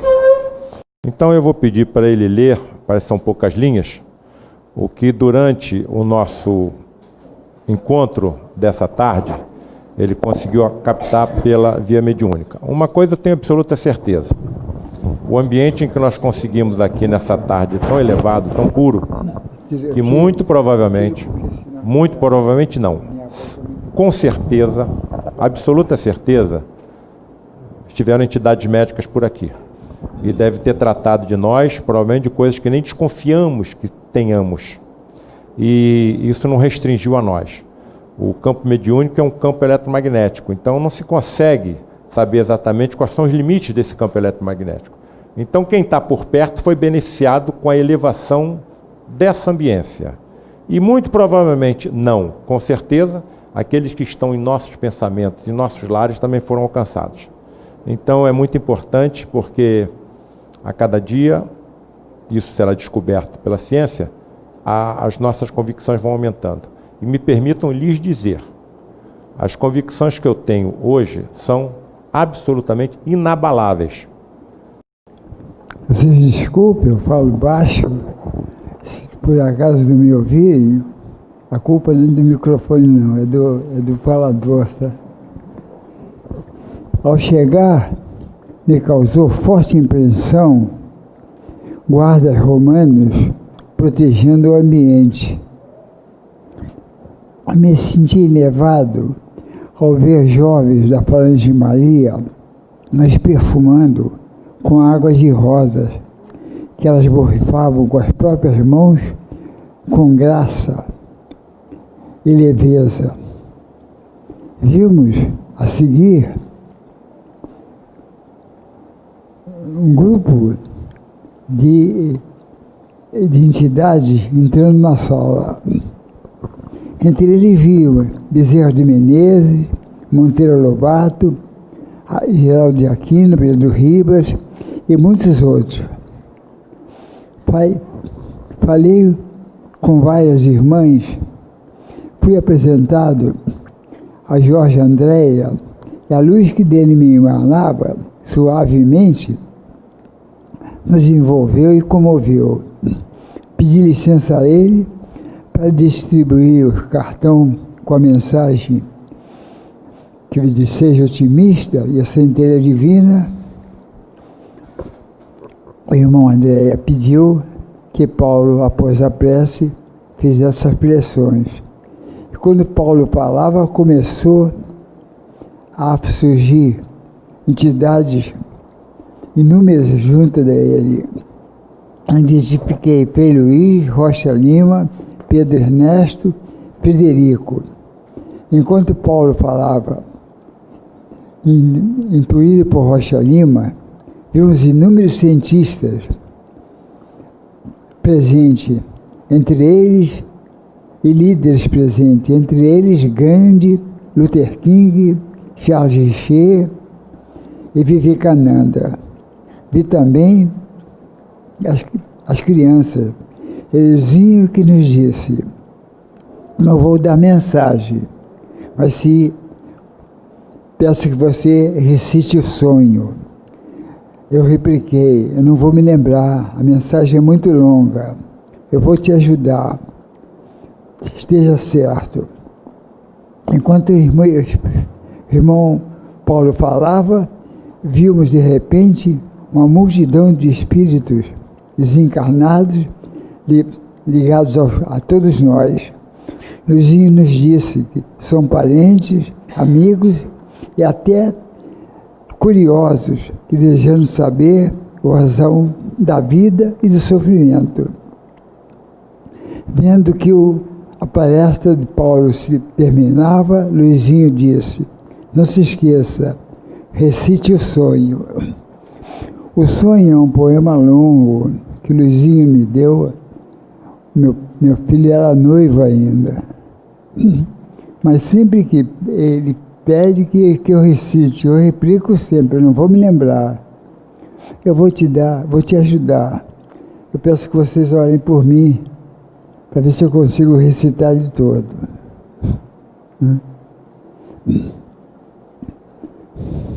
Dormindo, um menino sonhou que de um reino encantado era o rei. No sonho, seus ministros chamou para executar uma lei. Dizia o referido decreto que estava convocada a nação para dizer pelo voto secreto se era feliz ou não. O rei queria a verdade. E no dia que estava marcado, o infeliz votaria no verde e o feliz teria o voto encarnado. Realizado o pleito, que não teve a abstenção, o monarca satisfeito aguardava a apuração. Os votos foram contados pelo ministro mais velho e depois de apurados, só encontrou-se o voto vermelho. O monarca estarrecido convidou por edital o autor do voto vencido a visitá-lo na capital. O rei queria a verdade, e no dia que estava marcado, o infeliz votaria no verde, o feliz teria o voto encarnado. Volto a repetir. Convidados, a corte toda enfeitou-se, vestiu a melhor roupagem. A cidade engalanou-se, aguardando o personagem. E ele chegou muito humilde, vestia surrado roupão, irradiava a pureza e virtude, seus pés descalços pisavam o chão. O monarca estarrecido indagou do convidado: como pode ter sentido todo sendo tão infortunado? E ele respondeu com humildade: intenso brilho nos olhos seus. Não mereço tanta bondade, mas sou feliz, graças a Deus. Tenho duas pernas firmes que me levam onde eu quero ir, mãos que constroem coisas sublimes, que faz até os anjos sorrir, ouvido para ouvir o trinado dos pássaros a cantar, olfato para sentir o perfume que os deixa exalar, a língua para me comunicar, falar de amor e até consolar, os olhos para ver a amplidão dos céus, onde o sol brilha com esplendor e a noite borda de estrelas seu véu, agradecendo o Criador. E quando este corpo cansado um dia eu tiver que deixar, ao infinito seria alcandourado para um corpo mais perfeito habitar. E a corte deslumbrada pela beleza da lição, ajoelhada, prosternou-se em oração. E sua majestade comovida sentiu nas faces lágrimas rolar. E as vistas umedecidas fez o menino e rei despertar. Luizinho, graças a Deus. O Luizinho é o nome de uma criança que desencarnou no nosso grupo com câncer, quase que 9 anos de idade. E em encarnação passada ele foi um poeta nordestino chamado Carlos Paulírio. E há muito tempo ele se utiliza da mediunidade do meu pai e manda sempre as mensagens em poesias. E aí foi um exemplo de uma dessas poesias. Tem algumas perguntas aqui que para me responder, eu tinha que ser um espírito mais evoluído do que eu sou. E deveria estar em planetas mais evoluídos também, mas vamos tentar. As cirurgias espirituais são bem-sucedidas? Quando o paciente alcança méritos para tal, olha, quando alguém me procura, eu detectando que tem alguma coisa muito grave que pode ser ajudada no nosso grupo, é claro que eu ajudo ela a chegar até onde ela quer. O que eu não prometo e nunca prometi é cura do corpo físico, porque milagres não existem. O que eu tenho absoluta certeza é que o paciente vai ser ajudado, ele vai receber benefícios. O que eu não posso prever é até onde vai esse benefício. O atendimento por essas luzes astrais intrigantes, ele ocorre principalmente no perispírito do espírito encarnado. E esses benefícios que o perispírito recebe, esses benefícios energéticos, podem de alguma forma ou não alcançar o corpo físico. Se o corpo físico ainda está sendo utilizado como removedor daquelas impurezas do espírito, é claro que ele vai continuar com algum sofrimento físico ainda. Então não existe o milagre de entrar numa reunião de materialização e sair, como acontecia com Jesus, completamente curado. Isso não acontece. Agora, já vi alguns casos que dentro da ciência médica convencional não podem ser explicados. Um aconteceu com o próprio professor meu, que apresentava uma insuficiência mitral terrível, inclusive o obrigou a parar de operar. Eu era seu primeiro assistente, eu que passei a realizar as cirurgias dos seus pacientes, e que mesmo descrente, hein? Certa ocasião ele comparou o grupo Frei Luiz com os mais de 1000 que tinham se suicidado lá na Guiana Inglesa, com Jim Jones. E mesmo sem acreditar, foi submetido a uma cirurgia impressionante que está relatada no livro, em que a sua válvula mitral na nossa frente, eu e mais 3 colegas ou 4 médicos, com a luminescência sobre o leito onde ele se encontrava, aumentada pelo Frederic, a ponto de nós visualizarmos em visão direta tudo o que estava acontecendo, e a válvula mitral dele foi removida e substituída por uma prótese ectoplasma. Essa válvula removida foi encaminhada para o serviço de anatomia patológica e os 2 patologistas de forma independente que examinaram o material concluíram que se tratava de tecido cardíaco.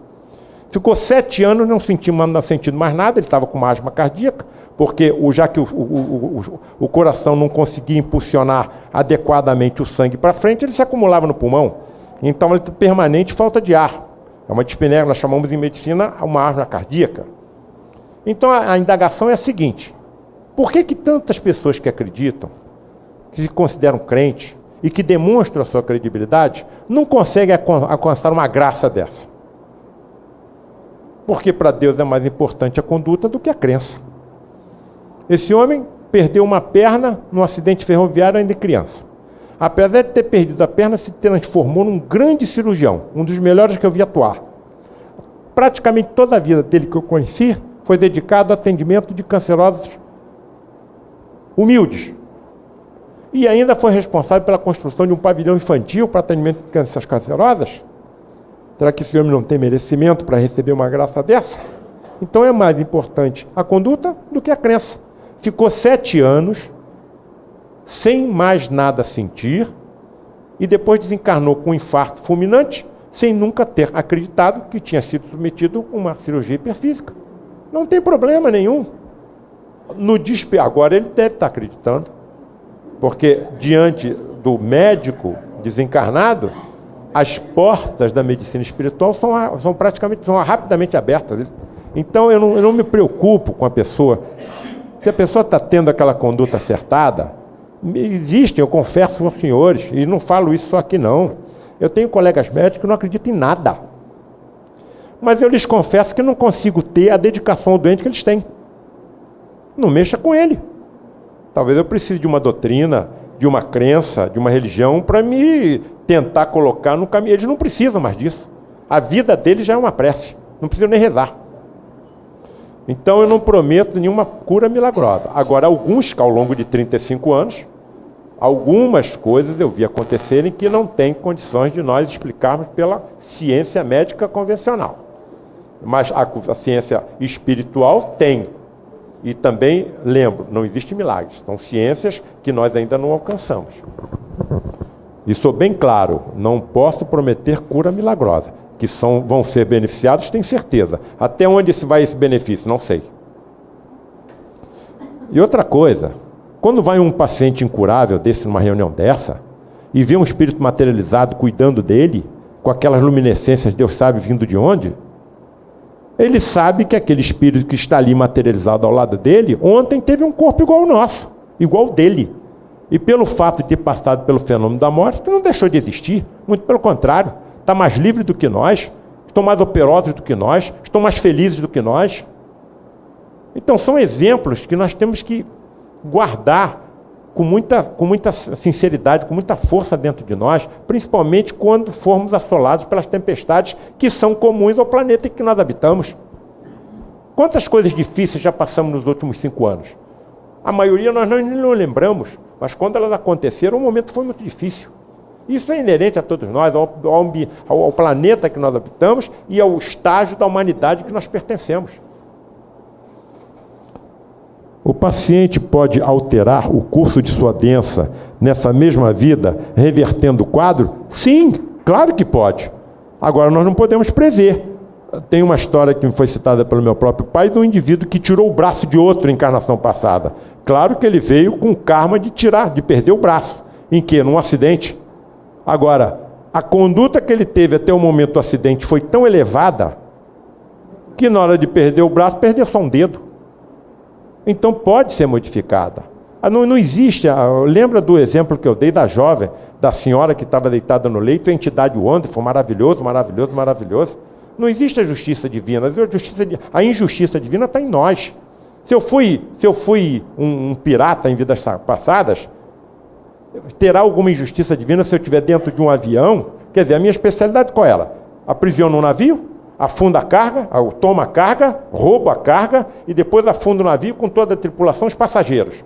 Existe alguma injustiça divina se eu estiver dentro de um avião que se despedace no ar, como aconteceu em Fernando de Noronha, e eu seja mergulhado no mesmo mar onde fiz tantos mergulhar em vidas passadas, junto com os meus asseclas? Existe alguma injustiça se eu sabendo, se eu atirei, disparei um projetil de arma de fogo contra alguém e deixei aquela pessoa paraplégica? Existe alguma injustiça divina se eu sofrer um acidente posteriormente e ficar com as mesmas sequelas que eu fiz outros passar? Não existe nada fora do kardecismo, ou seja, ou das doutrinas que preguem a multiplicidade das existências, que possa explicar um fenômeno desse. Ou nós acreditamos em Deus, ou não acreditamos. Então tudo tem que ter uma razão de ser. O acaso não existe.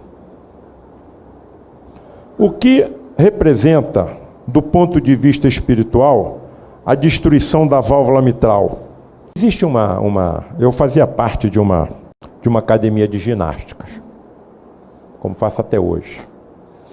E aí a casa, ao lado aonde eu fazia ginástica, foi comprada. Quem comprou, construiu, muro com muro, uma outra academia de ginástica, 3 ou 4 vezes maior do que aquela que eu me exercitava. Arruinou a academia aonde eu me exercitava. Meu Deus, se eu tivesse os recursos para comprar aquela casa, eu compraria ali e construiria o mesmo meio de trabalho ao lado daquela que já existia. Quer dizer, eu humilharia aquela pessoa, aquele ser, ou eu faria isso. Será que com aqueles recursos eu não poderia ter comprado em outro local? Então, quer dizer, outra pergunta, guardem o exemplo que eu dei. Agora veja o seguinte, eu fui feita a seguinte pergunta: por que o pai e a mãe de uma criança excepcional tem que sofrer? A criança sim, está no mundo dela, pouco está sofrendo, ela está no mundo dela, ela nem sabe que é excepcional, mas o pai e a mãe têm um sofrimento muito grande. As crianças excepcionais, geralmente, na maior parte das vezes, foram suicidas em vidas passadas e apresentam as sequelas do suicida. Mas quem levou aquela pessoa ao suicídio? Quem levou ao suicídio vai vir, ou pode vir, como pai ou mãe daqueles que eles levaram ao suicídio. E agora tem a missão de resgatar aquilo que fizeram. Então, muitas sequelas, estou colocando como suposições, como uma destruição de uma válvula mitral. Será que eu levei alguém a um desgosto tão profundo em vidas passadas, que diante daquele desgosto o seu coração não resistiu? E teve um ataque fulminante? Ou teve uma sequela decorrente do desgosto causado por mim? Então, tudo é possível no mundo em que nós estamos existindo. Então, cada sofrimento deve ter a sua causa. Quantas unidades tem o ADN? 3 bilhões. O câncer pode aparecer em decorrência de uma alteração em uma desses 3 bilhões de unidades. Então, o que aconteceu? A ciência médica no futuro, ela além de analisar o genoma do seu paciente, ela vai também recuar mais ainda e avaliar o que aconteceu em vidas passadas que acabaram culminando naquela doença que eu estou tratando agora. Então, eu coloco as alterações da válvula mitral dentro de um leque de possibilidades. Agora, se Deus existe, alguma razão deve acontecer para aquele mal ter ocorrido. Problema nas articulações das mãos e joelhos sempre decorrem de torturas no passado?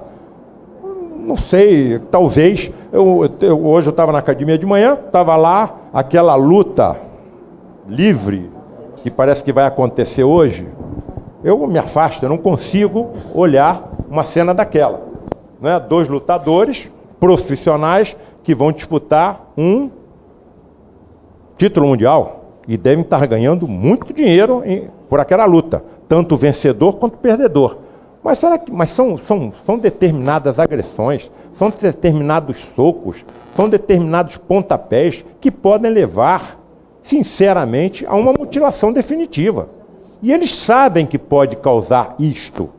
Então, será que eu, sabendo simplesmente por dinheiro, posso levar alguém com um soco a ficar cego de uma vista?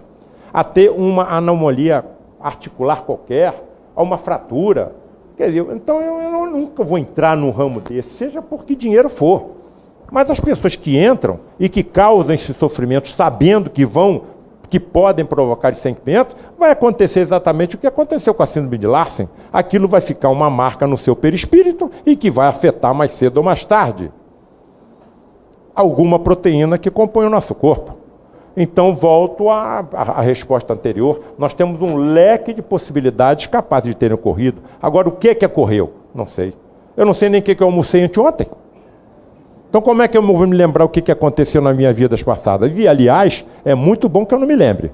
Porque se eu me lembrasse, talvez, o remorso não me deixasse ser um médico. O pior inferno que os espíritos dizem que existe não é o inferno das chamas da Igreja Católica, é o remorso.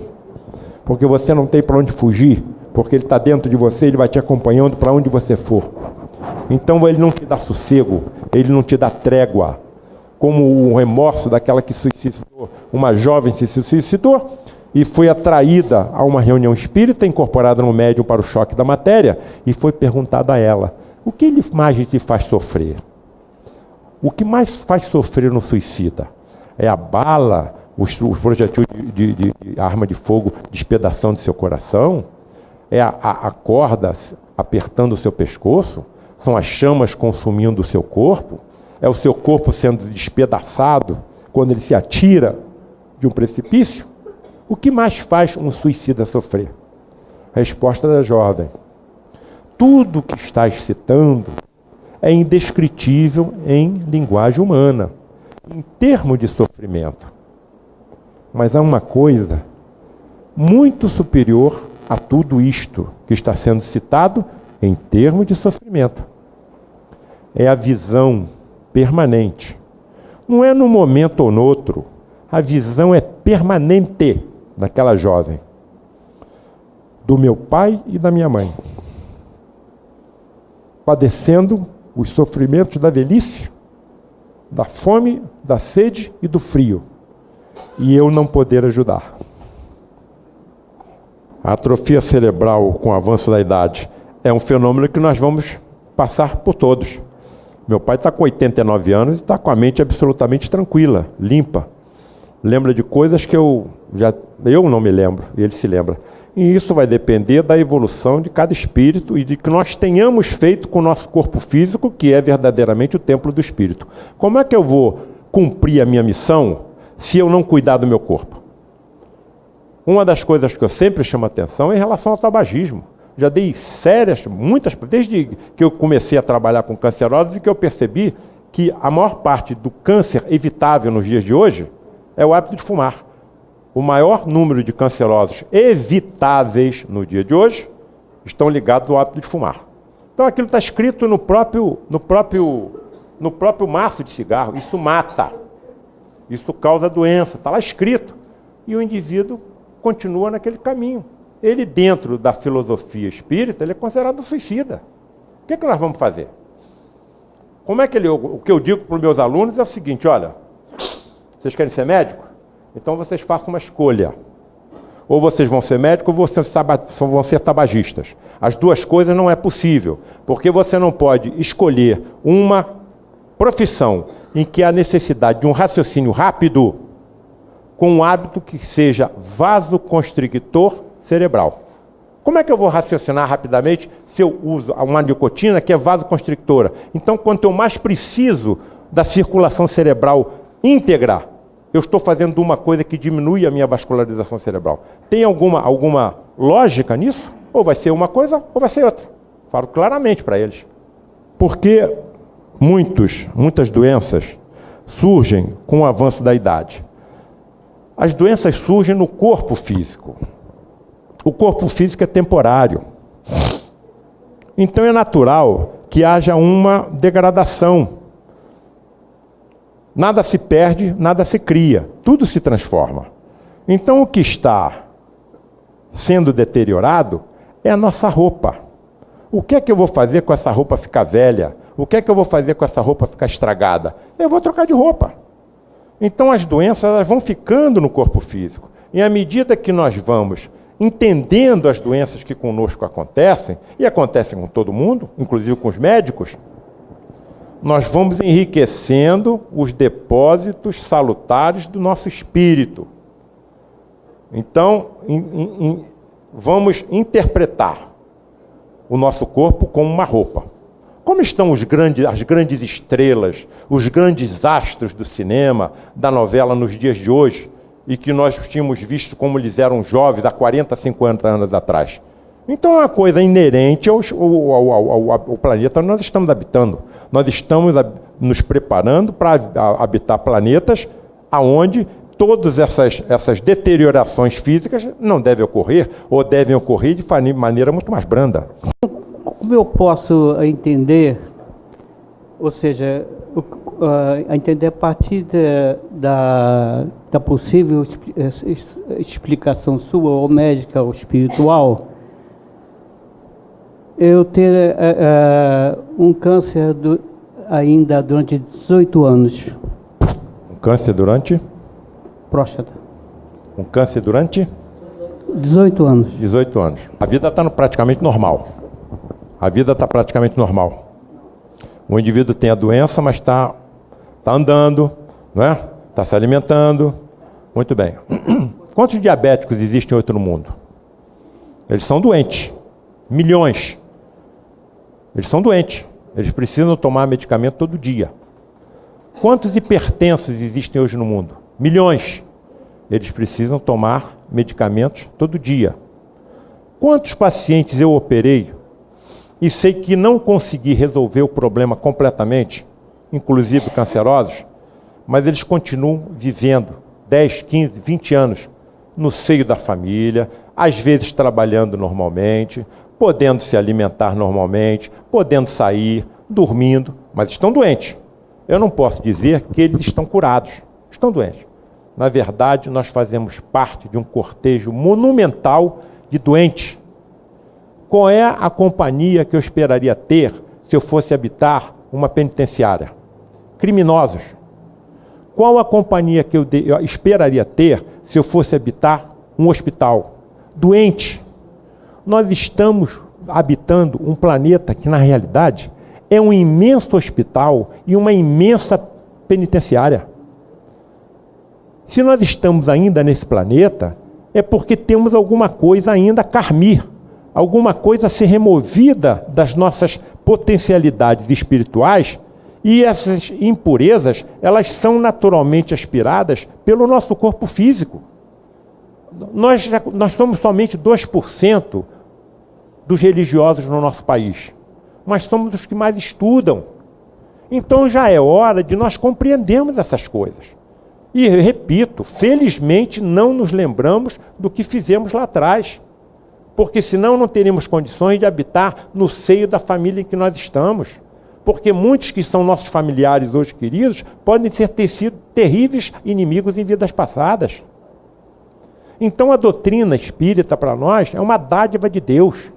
Nós podemos compreender melhor tudo o que acontece, não é com um ou com o outro não, mas é com toda a humanidade. Nenhum humano pode se considerar absolutamente são. Todos nós trazemos alguma impureza no espírito, por isso estamos nesse planeta. Então isso já é momento. E outra coisa, muito será cobrado a quem mais conheceu, a quem mais recebeu. E se nós estamos recebendo essas informações todas, nós temos que dar o exemplo. Então, se eu tenho uma doença como um câncer de próstata, há 18 anos, e estou tendo uma vida quase normal, quantos portadores do mesmo mal que eu, vendo a conduta que eu estou tendo diante da doença que ele também tem, não pode adquirir forças, compreensão, para continuar suportando esse malefício que tem origem no perispírito. Então a nossa missão é muito importante. Então quando eles nos veem diante dos sofrimentos inerentes a qualquer ser humano, e conseguem perceber a resistência, a força, a tranquilidade, a conformação diante das agruras humanas, e nós podemos transmitir também, pelo nosso exemplo, forças a todos os necessitados que estão à nossa volta.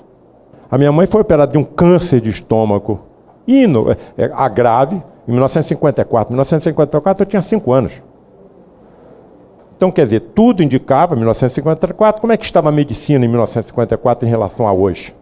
Então, tinha tudo para que a minha mãe não sobrevivesse muito tempo. E a minha mãe sobreviveu até que eu completei 59 anos. E sabe que dia que ela desencarnou?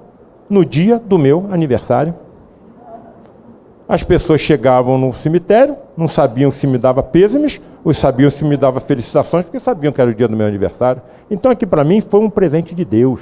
A mãe do meu pai, a minha avó dizia, sua mãe só está viva pelo amor que ela dedicava a você.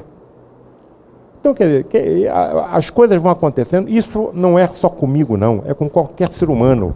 Quando nós começamos a analisar com calma todas essas ocorrências que vão se acumulando na nossa vida, nós vamos percebendo que nós somos mais ou menos direcionados. O dia tem 365 anos. Ela tinha que desencarnar exatamente no dia do meu aniversário?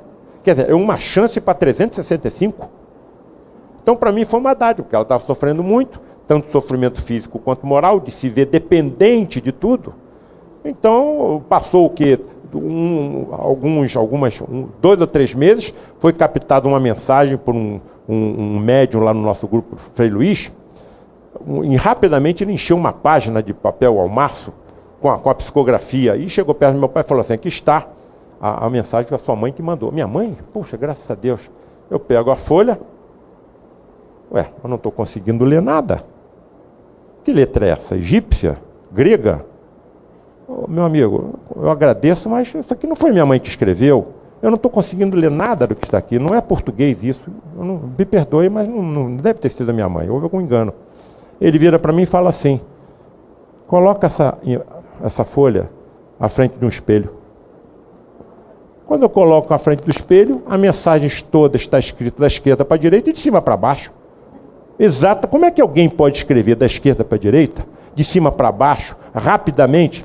E ali estava a mensagem. Essa é da minha mãe, porque são detalhes que só ela poderia colocar. A letra é parecida com ela, a assinatura é parecida com ela. Então vão se acumulando provas e mais provas e mais provas, que eu tenho a tranquila, assim, serenidade de dizer que as minhas convicções são inabaláveis. Eu não posso negar. Então nós queremos agradecer ao doutor, professor Paulo César Frutuoso, o que ele nos trouxe nesta tarde. O Instituto de Cultura Espírita está engalanado com esse trabalho, com que você trouxe para o Instituto, e o Instituto se está feliz, mas feliz mesmo do fundo da alma. Sinceramente, a forma como eu fui recebido aqui, e eu não vou usar palavras para agradecer, porque não existem. Me permitam apenas citar a minha última colocação da tarde.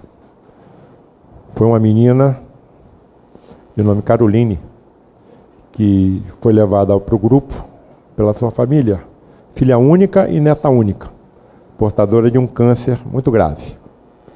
Foi tratada, permaneceu alguns anos conosco e veio a desencarnar da sua doença. Passados alguns dias, essa menina mandou pelo meu pai uma mensagem. E no final da mensagem, ela dizia o seguinte, serão minhas últimas palavras hoje. Papai e mamãe, vovô e vovó, não chorem por mim, porque vocês não me perderam. Pelo contrário, vocês me ganharam para sempre. Graças a Deus.